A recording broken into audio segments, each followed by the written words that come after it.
Hey, I'm Bobby Pinn. I am the founder of Rock Junket, the original rock and roll walking tours in New York City, and I started those tours in 2001. I am also a published author. I've been a former record executive for independent and major label companies, and I dig New York and love rock and roll.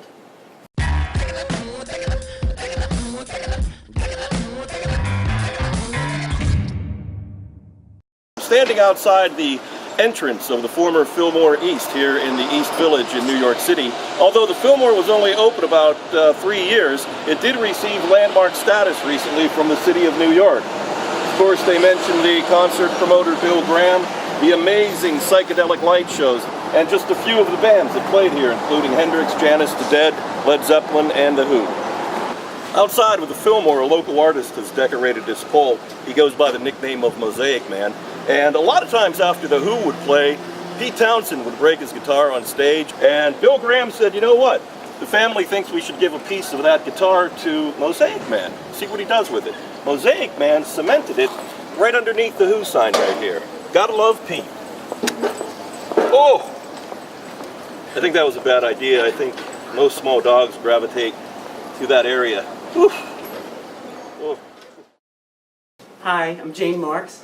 I've been a tour guide in New York since 1980, and I love it because I love the microphone. Not to sound phallic, but it's a place to put my voice, and the voice has volume. Right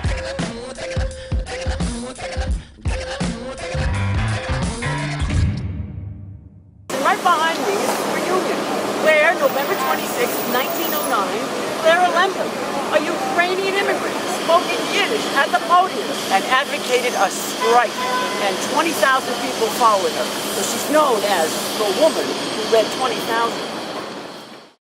So my name is Eric Ferrar. I'm founder of the Lower East Side History Project. I'm a multi-generational Lower East Sider.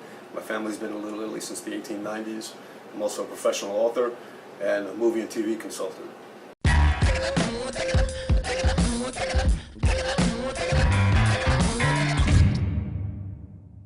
Today we're standing in front of number 82nd Avenue on the Lower East Side.